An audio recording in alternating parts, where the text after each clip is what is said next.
सर्व पितृदेवाय नमो नमः। सावन महीने की अमावस्या 12 अगस्त 2026 को है और इस दिन व्यतिपात योग का निर्माण हो रहा है।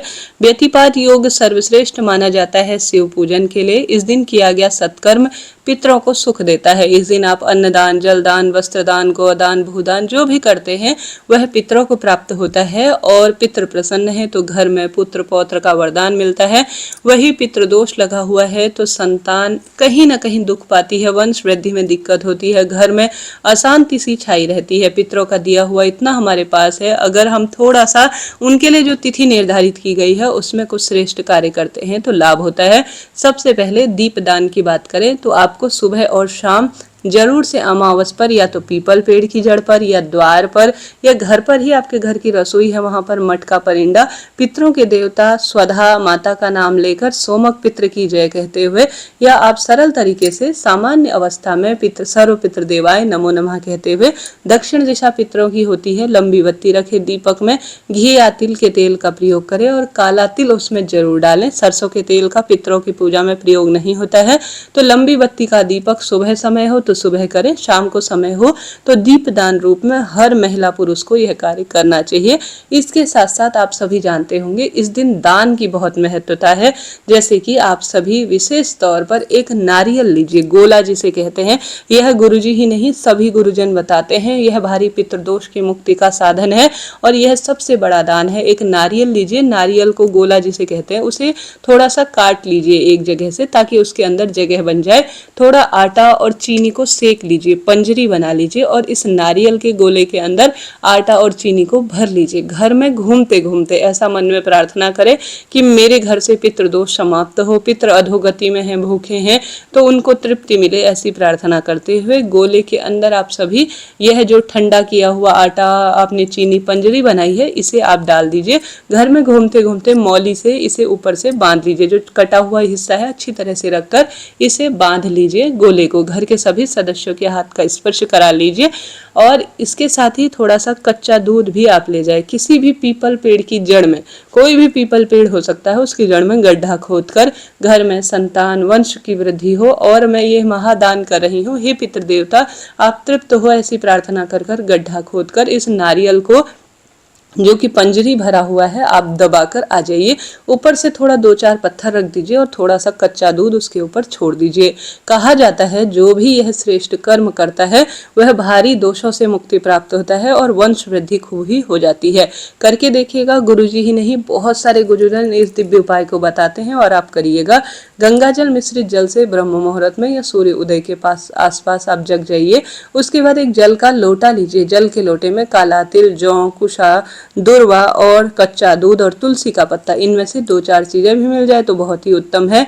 सर्व पितृ देवाय नमो नमः कहते हुए या आप पितरों के देवता सोमक पितृ का ध्यान करते हुए, स्वधा माता का ध्यान करते हुए दक्षिण दिशा की ओर मुख करते हुए यह जल आज अर्पित कर दीजिए। आपने जलदान कर दिया, आपने दीपदान कर दिया जो मैंने शुरू में बताया। अब बारी आती है अन्नदान की। देखिए इसके साथ साथ आप शिवलिंग पर एक चीज जरूर चढ़ाएं, वह है चंदन। चंदन पितरों को सुख देता है और साथ के साथ देवी देवताओं को भी प्रसन्न करता है। आज बुधवार का दिन है, अपनी इच्छा अनुसार चंदन इत्यादि चुपचाप लाल पीला चंदन जैसा भी है आप शिव मंदिर में छोड़कर आए। वहां पंडित जी इसे स्वयं प्रयोग में लेंगे या शिवलिंग पर लगाएंगे तो इसका पुण्य प्रताप आपको मिलेगा और वंश वृद्धि होना स्वतः है हो जाता है। आज शिवलिंग पर अपनी मनोकामना कहकर एक मुट्ठी काला तिल आप समर्पित करने का प्रयत्न करें। शिवलिंग पर कच्चा दूध और जल को साथ में लेकर एक लोटे में लेके लीजिए और 3 बार स्वधा स्वधा स्वधा बोलकर आज शिवलिंग पर और सर्व पितृ देवताओं की जय कहते हुए और सोमक पितृ की जय कहते हुए आज के शुभ दिन में गंगा जल और काला तिल और कच्चा दूध मिश्रित जल शिवलिंग पर चढ़ाने का प्रयत्न करें। इससे भी सांसारिक मानसिक आर्थिक जो दोष है, पितृ अधोगति में है तो उन्हें शिवलोक मिलता है। आज स्वधा स्रोत का या पितृ चालीसा का पाठ घर के मंदिर में या महादेव के मंदिर में बैठकर किया जाए तो यह भी पितृदोष मुक्ति के लिए कहा जाता है और इससे भी पितृ तृप्त होते हैं और खूब खूब आशीर्वाद देते हैं। तो आप अन्नदान, जलदान और शिवलिंग पर यह चीजें समर्पित करें।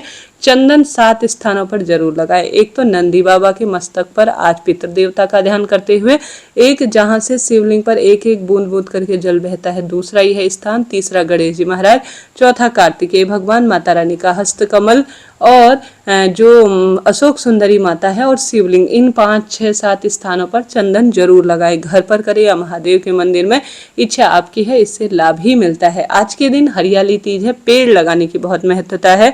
किसी भी मंदिर प्रांगण में आंवला, बड़, पीपल, बेलपत्र, क्योंकि सावन है, बारिश हो ही रही है, पितृदोष की मुक्ति के लिए इस समय अगर सबसे अधिक जो महत्वता है वह है बेलपत्र और पीपल पेड़ लगाने की कोशिश करें। एक पेड़ लगाएं, इससे पितृदोष मिटेगा और स्वतः ही वंश वृद्धि होना शुरू हो जाएगी। तो सावन के पावन पवित्र महीने में आप जरूर से अपने घर में वंश वृद्धि के लिए एक पेड़ इस हरियाली अमावस्या के बाद लगाने का प्रयत्न करें और आपके जीवन में निश्चित रूप से पितृ कृपा होगी और सुख आना स्वाभाविक है।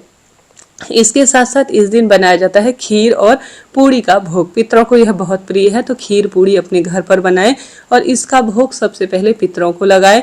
देवी देवताओं को भी लगा सकते हैं, उत्तम रहता है। उसके बाद ब्राह्मण देवता, गौ माता, स्वान और चींटी चिड़िया, इनको खिलाने का प्रयत्न करें, इससे बहुत लाभ मिलता है। मछली इत्यादि को भी आज के दिन आटा इत्यादि डाला जाए या मछलियों को दाना डालकर गौ माता को भी रोटी खिलाई जाए, तो इससे भी बहुत अधिक सुख मिलता है और पितृ प्रसन्न हो ही जाते हैं। तो इस तरह से पितरों की प्रसन्नता के लिए आप जितना कर सकते हैं उतना करने का प्रयत्न करें। गीता जी का 7वां अध्याय भी आज अमावस के दिन सुना जाए ना, तो इससे बड़ा कोई सुख हो ही नहीं सकता। करने का प्रयत्न करें, जीवन में जो भी परेशानी है उसका निदान होगा जी, खूब खूब खुशियां बनी रहेगी। सावन का महीना कोई सामान्य नहीं है, उस पर अमावस के दिन अगर किया गया कोई भी काम है तो लाभ देता है। अमावस पर कभी गर्भ धारण न करें, बाल नाखून इत्यादि नहीं काटनी है, घर में तामसिक चीजों का जो है सेवन न करें, नहीं तो वंश वृद्धि आपकी स्वतः ही रुक जाएगी, इस बात का ध्यान करें। और कोई भी नया शुभ काम भी ग्रहण इस जो है काम में नहीं करना चाहिए। अमावस ग्रहण की बात करें तो ग्रहण भारत में दिखाई नहीं देगा, यह रात को 9 बजे से शुरू है और करीब रात को ही 4 बजे तक रहेगा और भारत में न तो सूतक मान्य है न किसी तरह का इसका कोई प्रभाव है, तो भारत में यह दिखाई नहीं देगा। और यह कर्क राशि में और अश्लेषा नक्षत्र में लग रहा है, तो कर्क राशि के जातक बहुत अधिक सावधान रहे। इसके अलावा जितनी भी 12 राशि हैं उनको भी सावधान रहने की आवश्यकता है। शिवलिंग पर एक मुट्ठी, क्योंकि सूर्य का संबंध लाल रंग की चीजों से है, जरूर चढ़ाएं और लाल रंग की ही चीजों का ज्यादा से ज्यादा दान करें। सावन महीने की यह श्रेष्ठ तिथि है जो कि अमावस रूप में है, इस दिन का लाभ उठाएं। सुहाग की सामग्री दान कर सकते हैं। सावन अमावस्या कोई साधारण नहीं है, यह शिव के पास पितृ कृपा के लिए कही गई है। पितरों के निमित्त जो भी दान पुण्य करते हैं उसका लाभ होता है किसी न किसी स्वरूप में। तो आप अपनी इच्छा शक्ति सामर्थ्य अनुसार अन्न वस्त्र जो आपसे दान बन पाए करने का प्रयत्न करें। झूठ छल कपट से दूर रहें, महादेव की भक्ति करें। एक बेलपत्र की माला सावन महीने में कभी भी किसी भी दिन शिवलिंग पर चढ़ाने का प्रयत्न करें। कल्याण होगा जी। हर हर महादेव।